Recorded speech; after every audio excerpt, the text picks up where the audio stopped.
내 발에서 신을 벗으라, 이런 제목으로 은혜를 나누겠습니다. 40년간 익숙했던 일이 갑자기 끊어지거나 사라진다. 그러면 많이 허할 것이고 또 당황하게도 될 것입니다. 길갈에 도착했던 이스라엘 백성들에게 이런 일이 벌어졌어요. 모처럼 이제 유월절을 지키려고 했습니다. 유월절 규례 중에는 무교병을 만들어서 먹는 습관이 있어요. 그러니까 누룩이 없는 빵이지요. 밀가루가 필요했습니다. 이제 가나안 땅에 도착한 상황입니다. 물론 입구이긴 하지만 그 땅에 소산을 가지고 무교병을 만들었어요. 자, 그 가나안 땅, 약속의 땅에 소산을 가지고 무교병을 만들자마자 이제까지 40년 세월 매일 아침마다 하늘에서 떨어졌던 만나가 사라졌습니다. 만나 공급이 중단된 거예요. 매일 아침마다 느긋한 마음을 가지고 자, 또 오늘 하루 양식 거두러 가자. 뭐 김을 맬 필요도 없고 거름을 줄 필요도 없고 잡초를 뽑을 필요도 없어요. 그냥 그릇 하나 들고 가서 주워 담으면 되는 일이었습니다. 그런데 이제 그런 일을 할 필요가 없어지게 된 거예요. 저는 이제 이 대목을 보면서 하나님께서 이스라엘 백성들에게 배수의 진을 치는구나, 이런 깨달음이 왔습니다.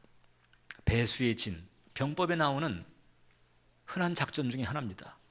대표적인 것이 이제 줄리아스 시저가 영국 땅을 정복할 때에 쳤던 배수의 진입니다. 여러분, 유럽 대륙에서 영국 땅으로 가려면 도버 해협을 건너야 돼요. 자, 군사들을 실은 배가 드디어 영국 땅에 도착을 했습니다.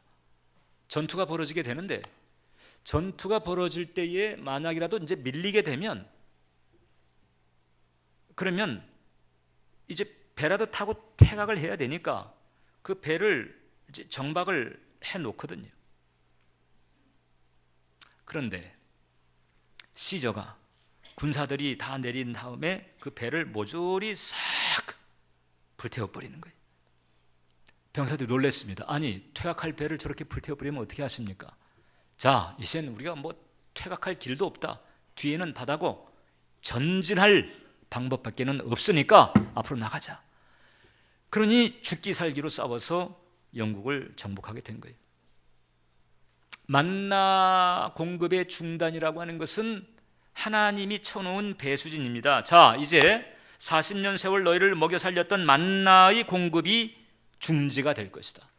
너희가 이제 먹고 살려면 식량이 있어야 될 것이고, 식량을 얻으려면 농사를 지어야 될 것이고, 농사를 지으려면 땅이 필요할 것이고, 근데 그 땅이 바로 너희 앞에 있다. 내가 약속한 땅이다. 그 땅을 너희는 정복해야 된다. 이젠 도리 없어요. 이제는 먹고 살기 위해서라도, 하나님의 약속이 있고 없음을 떠나서 이제 먹고 살기 위해서라도 이제 가나안 땅에 치고 들어가지 않으면 안 되는 상황이 돼버린 거예요. 이미 우리가 이제 이스라엘 역사를 놓고 익히 알고 있는 것처럼 이스라엘 백성은 가나안을 정복했고, 그리고 이제 그 땅의 소산을 먹고 살게 된 거죠. 만나의 시대가 종장을 내리고, 그리고 가나안의 곡식을 먹는 농경의 시대가 그들에게 열렸습니다. 어찌 보면 더 풍성합니다. 만나를 먹으면서 늘 애굽의 파와 마늘과 부추를 그리워했었잖아요. 자, 이제 가나안 땅에 들어가서 그 젖과 꿀과 파와 마늘과 부추와 고기와 이런 것들을 이제 그대로 아주 다채롭게 먹을 수가 있게 됐습니다. 만나도 감사했지만은, 그러나 그 약속의 땅의 소산이라고 하는 또 다른 차원으로 하나님께서 옮겨 주신 거예요. 우리의 삶에 뭔가 그 공급이 끊어지거나 혹은 수입이 사라지거나 익숙했던 어떤 흐름들이 끊어지는 일들이 있을 수가 있습니다. 대표적인 경우가 실직을 했다든지, 혹은 뭐 퇴직을 했다든지, 혹은 업종 변경을 하게 됐다든지, 이런 이제 중대한 변화죠. 당장의 현실적인 압박이 몰려오게 됩니다. 이 공공요금, 뭐 세금 같은 건 어떻게 내나, 보험료 같은 것은 어떻게 또 지불을 하나, 뭐 대출 받은 게 있다고 한다면 그런 것은 어떻게, 뭐 가지가지 종류의 그 현실적인 그런 문제로 인한 압박이 다가오게 되는 거지. 자, 그런 상황에서 우리는 어떻게 해야 될까? 우리 중에 만약에 이제 그와 같은 상황들이 생긴다고 한다면 여러분 생각하세요. 하나님께서 여러분들의 뒤에 배수진을 쳤다. 뭔가 이제 그 다음에 다른 단계가 있다고 하는 거예요. 그래서 이제 이런 상황에서 우리가 기억해야 될 몇 가지가 있는데, 그때 우리 첫 번째, 걱정하지 말자. 걱정하지 말자는 거예요. 걱정하지 말자니까요. 예. 눈치가 참 없으시네. 따라서 하세요. 창조주 하나님은 살아계시고, 살아계신 그 하나님은 내 아버지시다. 예. 여러분, 아버지한테는 책임이 있어요. 자녀들을 먹이고 입히고 마시게 할 책임이 있어요. 그러나 조건이 있죠. 어떤 조건이냐? 그 자녀가 부모의 곁을 떠나지 않는 한, 아무리 부모가 사랑 많고 돈이 많은들 뭐합니까? 그 자녀가 가출해버리면 아무런 혜택이 없잖아요. 그러나 함께하는 한 그 혜택을 보게 되는 거예요. 오히려 어떤 경우에는 말입니다, 우리가 하나님 앞에 우리의 그 생활의 문제, 생존의 문제, 생계 문제 같은 거 가지고 너무 그냥 애걸복걸 하나님 좀 봐주세요, 좀 채워주세요, 이렇게 할 게 없는 거예요. 사실 정말 그분이 우리 아버지라고 한다면 뭐 고지서 같은 거 나오고 뭐 지로 명수 같은 거 나오고 그러면 그냥 교회 가져오세요. 그래서 앞에 펼쳐놓고 아버지 주세요. 여러분들의 자녀들이 여러분들에게 그러잖아요. 뭐 당당하게 그러잖아요. 못해주면 짜증내잖아요. 우리도 뭐 좀 그런 표현은 좀 그렇지만, 안 주시면 도대체 뭐 하시는 겁니까? 이렇게 갈 수도 있는 문제예요. 저는 그렇게 봐요. 믿음 충만한 사람들은요, 하나님하고 그렇게 사실 밀당을 합니다. 마찬가지입니다. 우리도 하나님의 길을 가면서 그분 곁을 떠나지 않는 한 우리는 하나님의 책임권 안에 있고, 하나님은 아버지로서 우리의 삶을 책임져 주시게 돼 있어요. 이스라엘 백성들이 출애굽했을 때에 그때 애굽의 파와 마늘과 부추를 먹을 수 없게 되었을 때, 그때 하나님께서 만나라고 하는 새로운 메뉴를 공급했어요. 자, 이제 그 만나의 시대가 끝나게 됐습니다. 그랬더니 이제는 가나안의 젖과 꿀이라고 하는 또 새로운 메뉴를 하나님께서 예비하시고 공급해 주시는 거예요. 바로 이런 분이 하나님이시다. 우리의 단계 인도해 주시는 거예요. 예수님은 성경에서 이런 말씀했습니다. 마태복음 6장 보니까, 그러므로 내가 너희에게 이르노니 목숨을 위하여 무엇을 먹을까 무엇을 마실까, 몸을 위하여 무엇을 입을까 염려하지 말라. 목숨이 음식보다 중하지 아니하며 몸이 의복보다 중하지 아니하냐. 공중의 새를 보라. 심지도 않고 거두지도 않고 창고에 모아 들이지도 아니하되 너희 하늘 아버지께서 기르시나니 너희는 이것들보다 귀하지 아니하냐. 여러분들은 새들보다 귀해요, 하나님에게. 근데 가만히 보세요. 새들이 언제 뭐 새벽기도 와가지고 아버지 먹이 주세요, 네 먹이 주세요 이러던가요? 뭐 작정 예배 드리면서 좀 뭐 우리 생활고를 좀 해결해 주세요 이렇게 막 애걸 하던가요? 안 해요. 그냥 헐 날아다니면서 굶지 않고 잘 날아다녀요, 걔네들은. 새를 살피시는 거죠.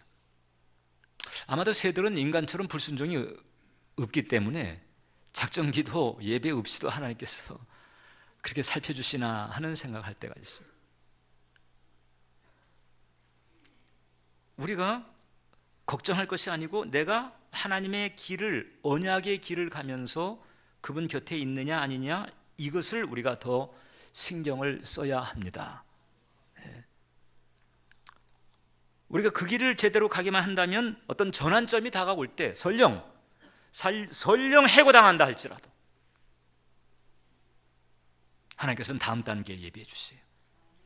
그래서 각자를 향한 하나님의 약속을 이루어 주시고 각자를 위해서 예비하신 그 하나님의 길을 열어주시는 줄 믿으시기를 바랍니다. 이스라엘 백성들에게는 길갈이 그 전환점이었어요. 40년 식량 공급이 끊어졌어요. 그런데 하나님께서는 땅의 소산이라고 하는 또 다른 메뉴를 준비하고 있었다는 거지요. 그렇기 때문에 우리는 길을 벗어나 있다고 한다면 다시 돌아와야 합니다. 중요한 건 그겁니다. 우리에게 하나님의 길을 가르쳐주는 것이 뭔가요? 말씀이죠. 말씀에서 벗어나 있다면 우리 돌아와야 돼요. 돌아오는 그것을 우리는 회개라고 하죠. 회개라고 하는 것이 무엇입니까?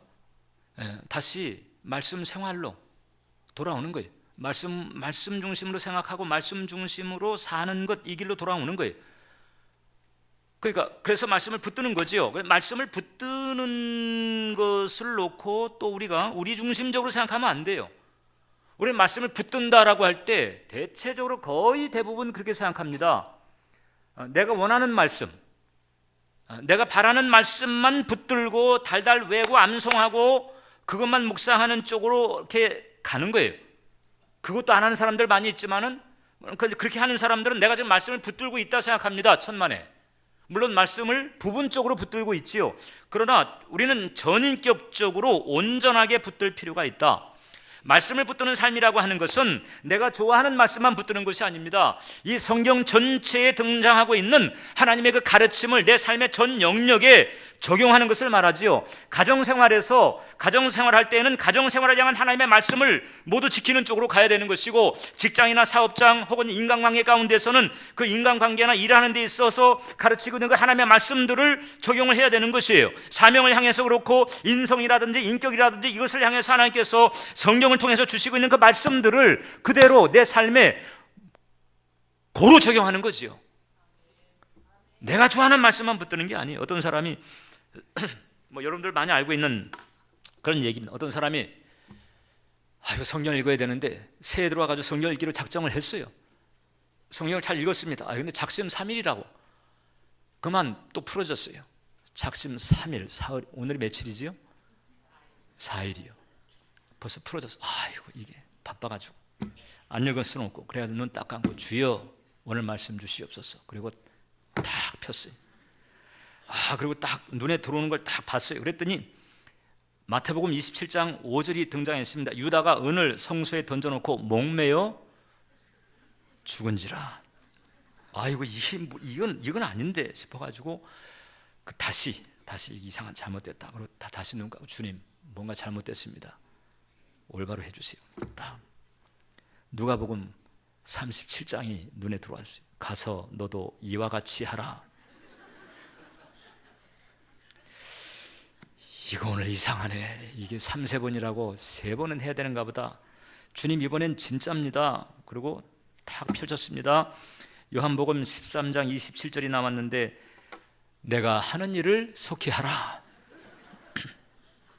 좋아하는 말씀만 붙드는 게 아닙니다. 전인격적으로 이 말씀을 적용하고 순종하고 실천하는 삶, 라이프 스타일의 문제인 거예요. 말씀을 붙든다고 하는 것은 18세기에 그 미국의 그 대각성 운동을 주도했던 조나단 에드워드라고 하는 사람이 있었습니다. 이분 하나님께서 한 대륙을 한 시대에 영적으로 뒤집는 데에 쓰신 분이었습니다. 이분은 그 말씀을 붙드는 삶을 어떻게 적용을 했느냐? 하루에 5가지를 아침에 결심하고 밤에 점검을 했어요. 매일마다 그랬습니다. 매일마다. 이렇게 하면은 나도 우리도 쓰임 받을 수 있을 것 같아요. 매일 그 5가지 결심이 뭔가? 첫 번째, 아무튼 주어진 시간에 최선을 다해서 산다. 어영부영하지 않는다는 거죠. 두 번째, 한순간이라도 내가 할 수 있는 가장 유익한 방법을 선용한다. 세 번째, 아무리 큰 이익이 된다고 할지라도 타인들로부터 경멸의 대상이 되는 일은 하지 않는다. 네 번째, 어떤 일도 원한 때문에 하지 않는다. 마지막입니다. 인생에서 마지막이 될지도 모르는 좋은 기회라 할지라도 하나님 보시기에 안 좋은 것이라면 선택하지 않는다. 하나님 보시기에 안 좋은 것이라면 사람 보기에 아무리 좋은 것이라도 버리겠다는 거예요. 이렇게 살았습니다. 매일 아침 결심하고 매일 밤 점검했습니다. 하나님께서 그분을 불쏘시개로, 성령의 불쏘시개로 사용을 했어요. 언약 생활 실천했던 좋은 사례가 되는 거예요. 여러분, 말씀을 붙드시기를 바랍니다. 말씀대로 살아야 합니다. 그러면 하나님의 책임권 안에 들어가는 거예요. 그럼 그 다음에는요, 하나님, 죄송합니다만 하나님께 짜증 낼 수도 있는 거예요. 아니, 왜 안 주시는 거예요? 뭐 하시는 겁니까? 여러분, 들으시기에 좀 위험하게 들리나요? 우리 자녀들이 우리한테 그러잖아요. 근데 우리가 뭐라 그래요? 안 그래요. 아유, 저놈 참 돈 맡긴 것도 아니고 쥐가. 그러지만은 그러나 또 그것 때문에 끙끙댑니다. 그거 마련해 주려고, 해결해 주려고. 그럼 못하면 마음 아파합니다. 걔보고 뭐라 그러지 않아요. 못해주면 내가 마음 아파하는 거예요. 우리 아버지가 그래요. 하나님 아버지가 그래요.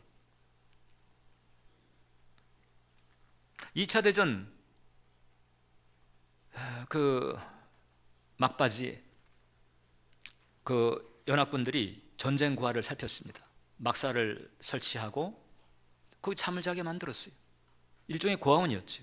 아이들이 잠을 자는데. 근데 희한한 일이 벌어졌습니다. 매일 밤마다 얘네들이 잘 시간이 됐는데 안 자요. 이리 뒤척 저리 뒤척 안 자요. 이 군인들이 이제 그 담당 장교가 왜 그러나, 아무리 위로하고 잘 자라 이렇게 해도 애들이 못 자는 거예요. 심리학자를 불렀습니다. 얘네들이 왜 못 자는지 좀 이유를 알아봐 주세요. 심리학자가 하나씩 붙잡고 얘기도 해보고 같이 지내보기도 하고, 이유를 알았어요. 그래가지고 그 이유에 바탕해서 해법을 이제 제시를 하게 됩니다. 해법이 뭐였는가 하니, 자기 전에 군인들이 빵을 한 소쿠리 딱 들고서 그 다음에 애들 잠자는 머리맡에 가가지고 애들 손에다가 빵을 쥐어주는 거예요. 하나씩 그 빵을 쥐어주는 거예요. 그 이 빵을 쥐인 애들이 그때서부터 스르르 빵을 쥐고 자더라는 거예요.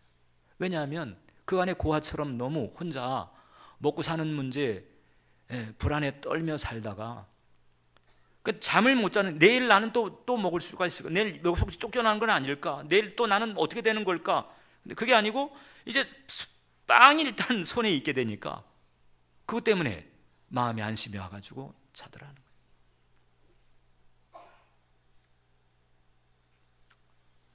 여러분, 우리도 매일 밤마다 이 말씀의 빵을 손에 쥐는 게 필요합니다. 그래서 우리가 쥘 수 있는 그 말씀의 빵 한 구절 제가 소개하자면 빌립보서 4장 19절인데, 거기 보면 나의 하나님이 그리스도 예수 안에서 영광 가운데 그 풍성한 대로 너희 모든 쓸 것을 채우시리라. 우리가 하나님과 사이에 맺은 계약, 우리는 언약의 백성이잖아요. 그 하나님과의 사이에 맺은 계약을 잘 지키기만 한다면, 여러분, 하나님께서는 어떤 모양으로든 초자연적인 방법이 됐든 자연적인 방법이 됐든 가전 경로를 통해서 저와 여러분들의 필요를 공급해 주시는 줄 믿으시길 바랍니다. 두 번째, 그 다음에 우리가 오늘 읽은 본문의 사건은 우리에게 어느 편에 서야 할 것인가, 신앙 인생을 살아가면서 이것을 우리에게 점검하게 만들어요. 자, 여호수아가 이제 가나안 땅에 접근을 하는 상황입니다. 40년 전에 들어가려고 했다가 빠꾸했잖아요. 40년 만에 들어가게 됐어요. 이제는 내가 들어간다 이렇게 생각하고 여리고를 향해서 접근할 즈음에 특별한 사람 한 사람을 만나게 되는 거예요. 아마도 여호수아는 혼자였던 것 같고 기도를 하러 갔든지 아니면 정찰을 하러 갔든지 그런 상황이었던 것 같습니다. 자, 근데 그 앞에 서 있는 사람이 칼을 빼들고 있는 거예요. 안 그래도 지금 전투 준비를 하고 있는데 칼 빼든 사람을 만났습니다. 여호수아가 바로 물었습니다. 이건 내가 싸워야 되는지 아니면은 부둥켜 안아야 되는지 이걸 모르니까 너는 우리를 위하느냐 아니면 우리의 적들을 위하느냐 이걸 물었어요. 무슨 얘기입니까? 넌 누구 편이냐? 넌 적이냐 아군이냐? 이것을 물었어요. 이게 바로 이제 우리 사람들의 사고방식입니다. 나를 편들어 주나? 아니면 나를 대적하나? 때로는 말입니다, 옳고 그름을 떠나서 상대가 어느 쪽에 서는가, 내 편에 서주지 않으면 서운한 거예요. 내 편을 서주지 않으면 심지어는 적으로도 간주를 합니다. 이게 사실 이 세상의 현실이고 바로 우리들의 모습이기도 한 거예요. 대표적으로는 이제 영혼함이 그렇죠. 영혼함. 여러분, 사람이 뭐 정치적인 어떤 그 식견이나 혹은 그 관점은 다양할 수 있잖아요.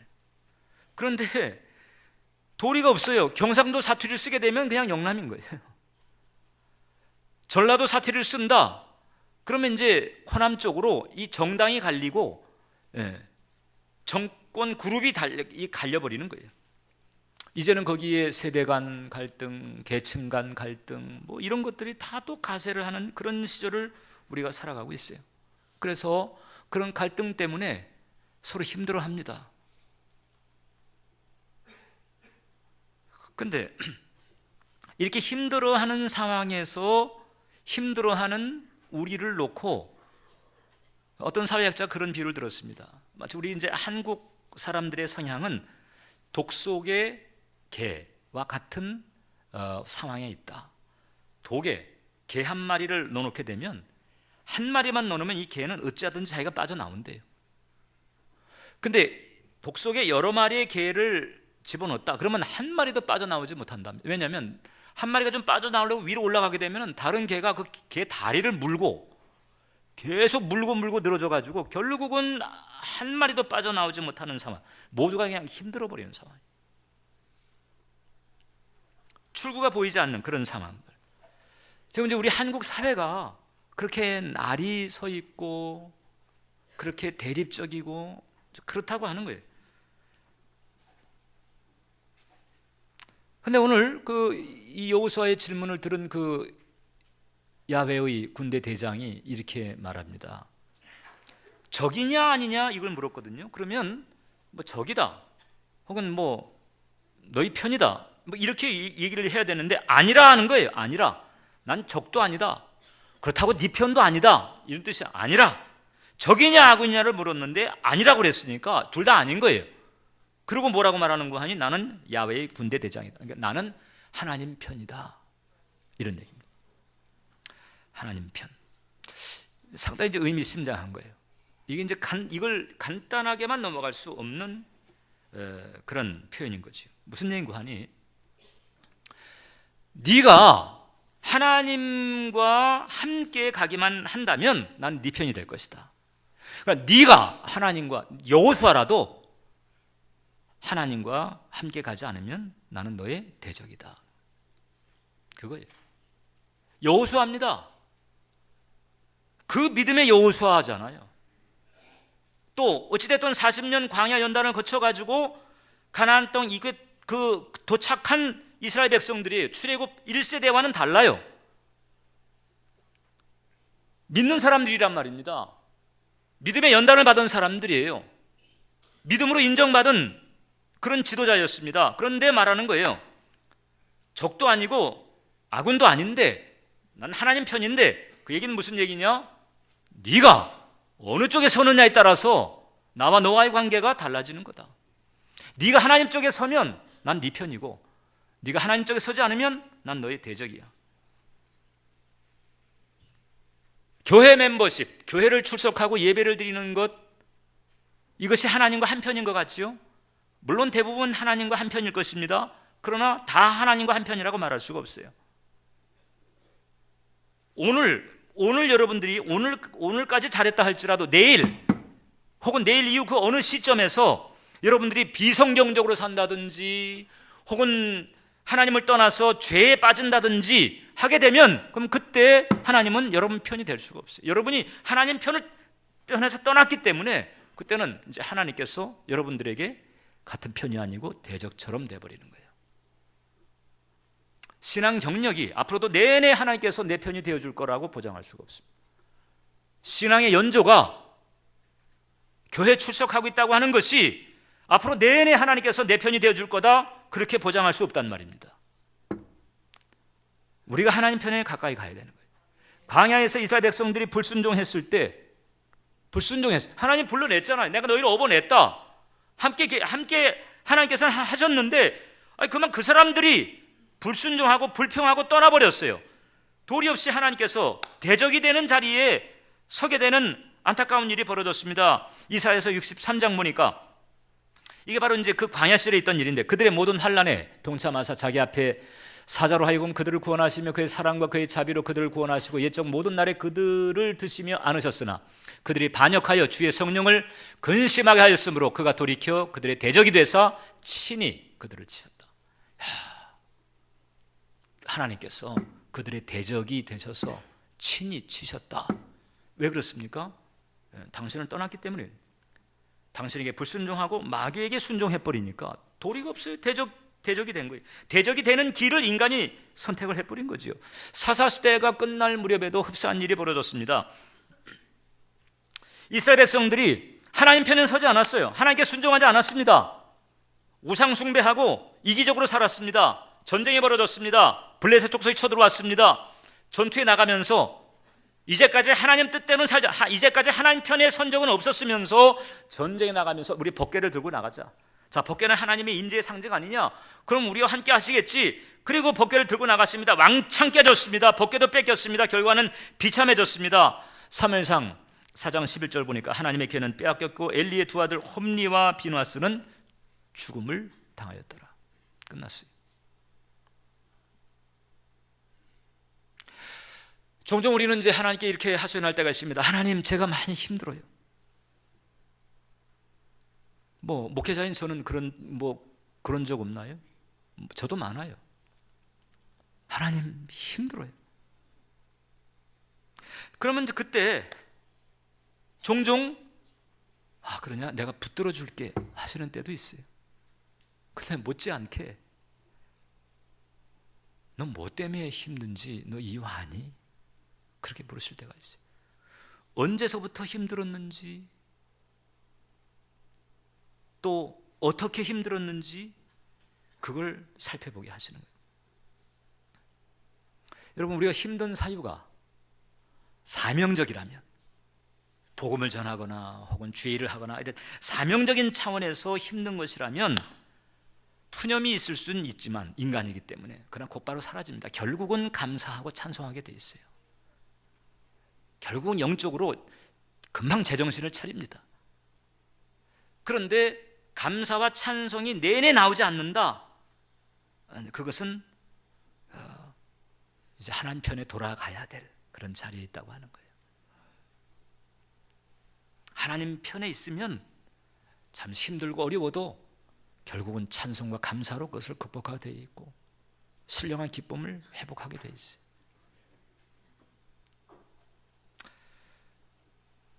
살펴봐야 합니다. 내가 과연 하나님 편에 서 있는지.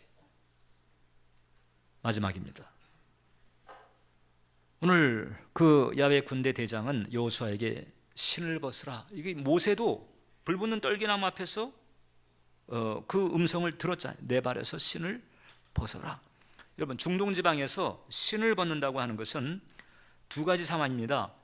신 앞에 나아갈 때, 또 한 가지는 종의 자리에 설 때, 그때 신을 벗습니다. 이 성지를 가도 신전에 들어갈 때에는 신을 벗고 들어가야 되는 데가 많잖아요. 특히 이슬람은 더 말할 나위도 없고 불교도 마찬가지입니다. 신을 벗고 들어가야 되는 거예요.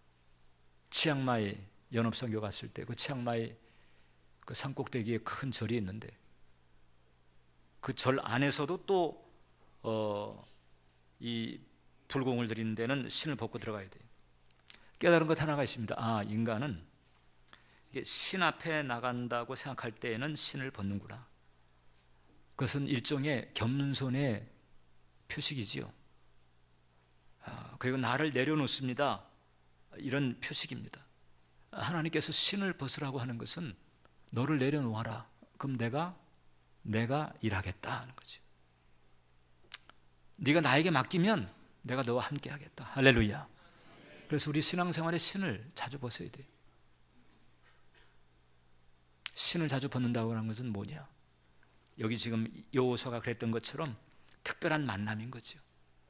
사실 이 야훼의 군대 대장은 하나님께서 보낸 사자입니다.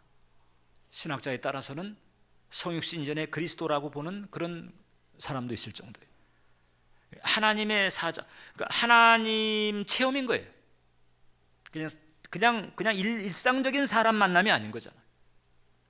결국 여기에서 이 만남에서 여리고를 무너뜨리는 그런 비밀을 여기서 이제 그 비결을 전수를 받게 되잖아요. 특별한 만남인 거죠. 특히 큰 일이 있기 전에 신을 벗는 것이 필요합니다.